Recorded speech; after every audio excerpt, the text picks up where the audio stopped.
Hello दोस्तों, स्वागत है आप सभी का एक और नई बुक समरी में। आज की बुक समरी है who will cry when you die, जिसे लिखा है रॉबिन शर्मा ने। ऑथर रॉबिन शर्मा को उनके पिता ने एक बड़ी बात कही थी जो हमेशा वे याद रखते हैं। वो बात थी, बेटा जब तुम पैदा हुए थे तब तुम रो रहे थे और पूरा परिवार खुशियाँ मना रहा था, पर अपने जीवन को ऐसे जियो कि जब तुम इस जीवन से विदा लो तो पूरी दुनिया रोए और तुम खुश महसूस करो। इसी बात से प्रेरित होकर ऑथर ने who will cry when you die book लिखी है। Who will cry when you die book में ऑथर ने 101 बातें बताई जो उन्होंने अपने जीवन में सीखी हैं, और इन बातों को जानकर हम भी अपना जीवन बेहतर बना सकते हैं। इस बुक का टाइटल ये नहीं कहता कि हमारे मौत के बाद कितने लोग रोएंगे, बल्कि इस बुक का मुख्य संदेश ये है कि हम हमारे जाने के बाद लोगों को किस तरह याद रखे जाना पसंद करेंगे, कौन सी बात के लिए हम याद किए जाएंगे। रॉबिन शर्मा लीडरशिप इंटरनेशनल के CEO, वो वर्ल्ड के बेस्ट सेलिंग ऑथर में से एक हैं। उनकी लिखी हुई किताबें कई लोगों के जीवन में अच्छे और गहरे बदलाव लाई हैं। रॉबिन शर्मा की फेमस बुक्स में से the monk who sold his Ferrari, 5 club जैसी बुक्स भी शामिल हैं। तो चलिए फिर बिना किसी देरी के शुरू करते हैं आज की book summary, who will cry when you die by Robin Sharma. पहला चैप्टर है डिस्कवरिंग योर कॉलिंग, अपनी लक्ष्य की खोज करें।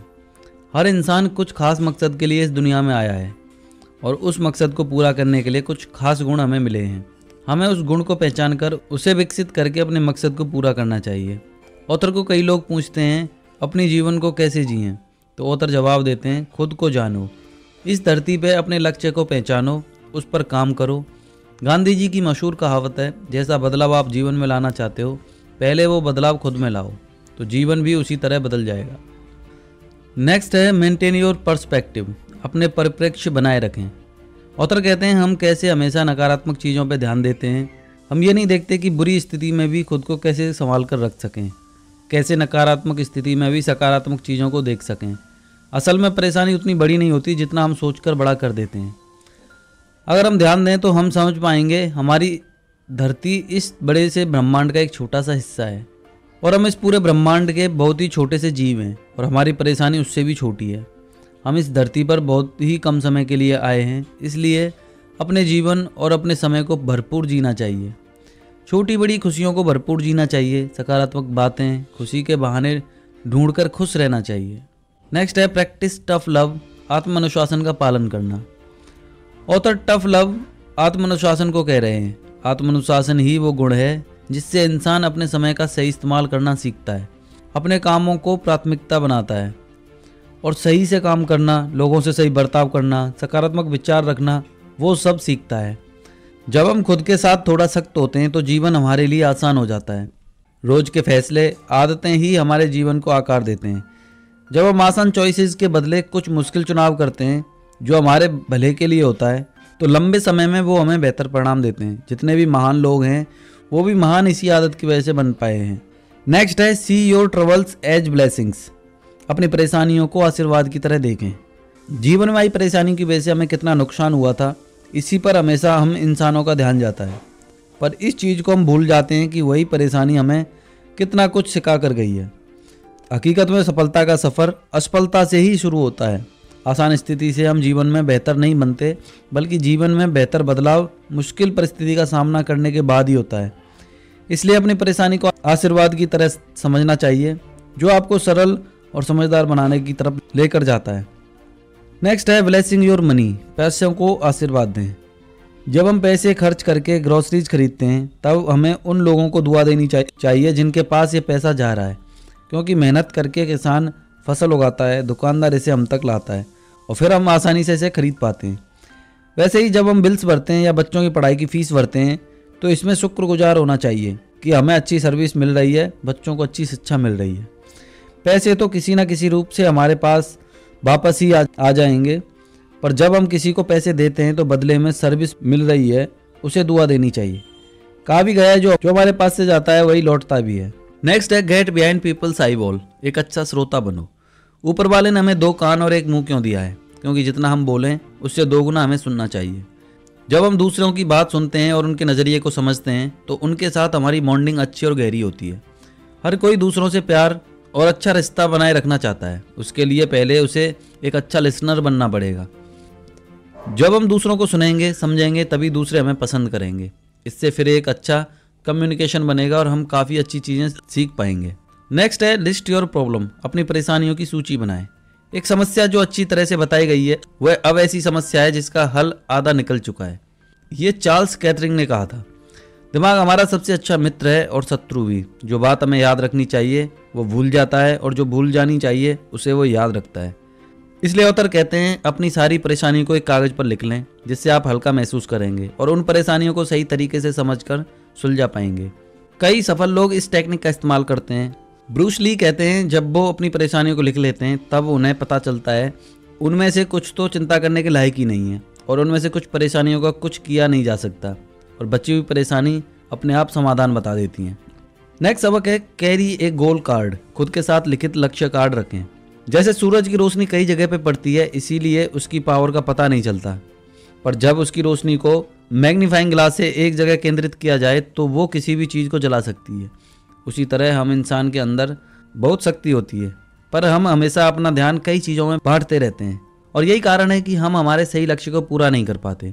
इसीलिए ऑथर कहते हैं हमें अपने पास एक कार्ड रखना चाहिए जिस पे हमारा गोल लिखा होना चाहिए, जिससे फिर हम हमेशा अपने लक्ष्य के बारे में सोचेंगे और उस पर काम करेंगे। सफल लोग की ये विशेष गुण होता है कि वो हमेशा अपना ध्यान अपने लक्ष्य पर रखते हैं।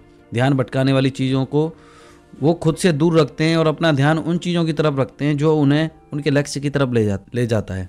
9वां पॉइंट है मेक ए जर्नल, जर्नल लिखना। जर्नल और डायरी में फ़र्क होता है। डायरी में हम डेली की बातें लिखते हैं, पर जर्नल में डेली की बातें लिखते तो हैं पर उसे विश्लेषण भी करते हैं कि दिन भर क्या क्या किया, क्या सही से किया और क्या नहीं, जिसकी वजह से हम काफ़ी चीज़ें सीखते हैं और गलती करना भी कम करते जाते हैं। इसीलिए ऑथर कहते हैं हमें कम से कम रोजाना 15 मिनट जर्नल लिखनी चाहिए। 10वां सबक है प्रैक्टिस दी एक्शन हैबिट, एक्शन हैबिट का अभ्यास करें। ज्ञान होना अच्छी बात है पर वो तब तक काम नहीं आएगा जब तक उसका इस्तेमाल ना हो।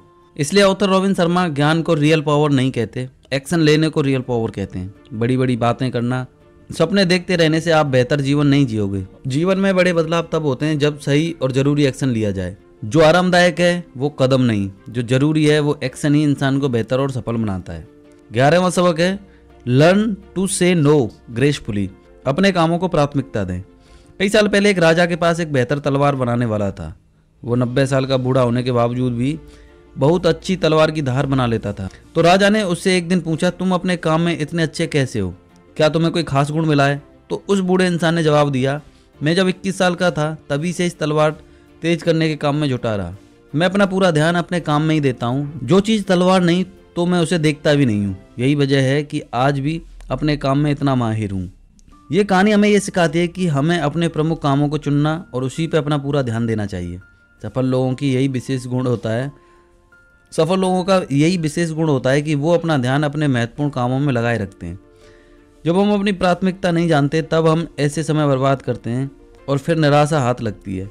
इसीलिए अपने लक्ष्य को जानें और उसे पूरा करने के लिए वो सारे जरूरी कामों की सूची बनाकर उसमें एकजुट हो जाएं। 12वां सबक है डेवलप योर टैलेंट, अपनी प्रतिभा का विकास कर। कई हजार साल पहले हर किसी में अपार शक्ति थी, पर उनमें से कुछ अपनी शक्ति का गलत इस्तेमाल कर रहे थे। इसीलिए भगवान ने इन शक्ति को लेकर कहीं छुपा देने का फैसला किया। तो भगवान के सलाहकार ने कहा कि आप इसे जमीन के अंदर गहरे गड्ढे में गाड़ दीजिए। तो भगवान जवाब दिए कोई गहरी खुदाई करके इसे ढूंढ लेगा। तो दूसरे सलाहकार ने कहा इसे समुद्र की गहराई में रख दीजिए। इससे फिर भगवान ने कहा कोई गहरी डुबकी लगा के इसे हासिल कर लेगा। और एक ने सुझाव दिया कि आप इसे ऊंचे पहाड़ की चोटी पर रख दीजिए। तो भगवान ने मना किया और कहा कोई ऊंची चढ़ाई करके इसे ढूंढ लेगा। काफ़ी सोचने के बाद भगवान ने इसे हर इंसान के मन में छुपा देने का फैसला किया, क्योंकि इंसान हर जगह इस असीम शक्ति को ढूंढेगा पर अपने मन में नहीं। इस कहानी का मतलब है कि हर इंसान में असीम शक्ति है पर छुपी हुई है। कुछ ऐसे अनोखे गुण हैं जिससे सिर्फ उसका जीवन नहीं बल्कि दूसरों का जीवन भी बेहतर हो सकता है। इसीलिए अपने उस गुण को पहचानें और उस पर काम करें। जितने भी महान लोग इस संसार से गए हैं उन सब ने अपने गुण को पहचाना और उसे निखारा, जिससे पूरी दुनिया को फायदा हुआ है। नेक्स्ट सबक है क्योर योर मंकी माइंड, अपने भटकते मन को संभालें। ऑथर रॉबिन शर्मा कहते हैं जीवन को सही से जीने के लिए हमें हर पल को जीना होगा और ये तभी संभव है जब हम उसी लम्हे में रहेंगे। पर हमारा मन हर वक्त इधर उधर भटकता रहता है। जैसे बंदर एक जगह से दूसरी जगह उछलता रहता है, उसी तरह हम हमेशा आने वाले समय के बारे में सोचते रहते हैं। जैसे ऑफिस जाते समय रास्ते के नज़ारे को एंजॉय करने के बजाय ऑफिस में क्या होगा, बॉस क्या बोलेंगे, यही सब सोचते हुए जाते हैं। आज खाने में क्या बना होगा या बच्चे स्कूल में क्या कर रहे होंगे आदि सोचते रहते हैं। ऑथर इस भटकते मन को आज के लम्हे में कैसे रखें उसका समाधान बताते हैं। वो हमें कहते हैं कोई भी एक बुक पढ़नी चाहिए और जब उस बुक को पढ़ते समय मन भटके तो तुरंत बुक में निशान लगा दें। जितनी बार मन भटकेगा उतनी बार निशान लगाते जाएं। इससे हमें पता चलेगा हमारा ध्यान कितना कम है और हम इसे धीरे धीरे ठीक करते जाएंगे और ऐसे ही हम वर्तमान के समय को भरपूर जीना सीख जाएंगे। नेक्स्ट सबक है राइट ए लेगेसी स्टेटमेंट, अपनी विरासत बनाएं। ऑथर लेगेसी लिखने पे जोर देते हैं और ये अभी इसे लिखना शुरू करें, ना कि 10 साल बाद। आप अपनों के लिए क्या छोड़ के जाओगे, क्या खूबी है आप में जो आप उन्हें देना चाहेंगे। आपके जाने के बाद भी वो आपसे सीख सकें, उसके लिए आप एक डायरी लिखें या जर्नल लिखें। जो भी आप बताना सिखाना चाहते हो वो विरासत आज से बनाना शुरू करें ताकि सालों तक आपके अपने दूर से आपसे सीख लेते रहें। नेक्स्ट है प्रैक्टिस मेडिटेशन, ध्यान का अभ्यास करें। हम एक शोरगुल की जगह में रहते हैं जहाँ सुबह से शाम तक कई आवाज़ें सुनाई देती हैं। ऐसे में हमारे मन में कई तरह की बातें चलने लगते हैं और हम अपने काम में पूरी तरह कंसंट्रेट नहीं कर पाते हैं। इसीलिए ऑथर ध्यान का अभ्यास करने को कहते हैं। रोजाना 20 मिनट मेडिटेशन आपके पूरे दिन को बेहतर बना देगा। आप अपने काम में ज़्यादा फोकस रह पाओगे, अपने रिश्तों को ज़्यादा बेहतर कर पाओगे, अकेले में भी खुश रहना सीख पाओगे क्योंकि मेडिटेशन आपको अंदर से शांत करना शुरू कर देगा। तो चलिए इसी के साथ इस बुक के कंक्लूजन और इसके की पॉइंट्स को देख लेते हैं। रॉबिन शर्मा ने who will cry when you die book में कई सारी बातें बताई हैं जिसे जानकर आप अपना जीवन बेहतर बना पाओगे और दूसरों को अच्छा जीवन जीने में इंस्पायर कर पाओगे। मुख्य बातें हैं इसमें यह हैं कि आप अपने जीवन के लक्ष्य को जानें और उस पर काम करें। साथ ही साथ जो भी वरदान आपके जीवन में मिले हैं जैसे कि आपका परिवार, आपके बच्चे, उनकी कदर करें। अपने स्वास्थ्य का ध्यान रखें जैसे कोई मंदिर का ध्यान रखता है। अपना फोकस लेवल बढ़ाएं और अपने समय का सही उपयोग करें। महान लोगों की जीवनी को पढ़ें, अच्छी मूवी देखें जिससे आपको प्रेरणा मिल सके। और तो और आप इस बुक में अपने इमोशन को कैसे सही रख सकते हैं ये भी सीख पाएंगे। जैसे छोटी छोटी बातों को लेकर कंप्लेन ना करें, उन चीज़ों से मन को ख़राब ना करें जो आपके बस में नहीं है, बेकार की चीज़ों में अपनी शक्ति को खर्च ना करें। अपने अंदर छुपे खास गुण को पहचानें और उस पर काम करें ताकि आप दूसरों के लिए एक मिसाल रख सको जिससे फिर आप याद किए जाओगे। तो दोस्तों ये बुक समरी तो यहीं समाप्त होती है। आपको इस बुक समरी का कौन सा पॉइंट, कौन सी बात अच्छी लगी वो हमें कमेंट सेक्शन में जाकर बता सकते हैं। साथ ही ये भी बता सकते हैं कि नेक्स्ट बुक समरी आप कौन सी सुनना चाहते हैं। अगर आपको हमारी मेहनत पसंद आ रही है तो हमें एनकरेज करने के लिए चैनल को सब्सक्राइब करें, इस वीडियो को लाइक करें और शेयर करें। मिलते हैं नेक्स्ट बुक समरी में। जय हिंद, जय भारत।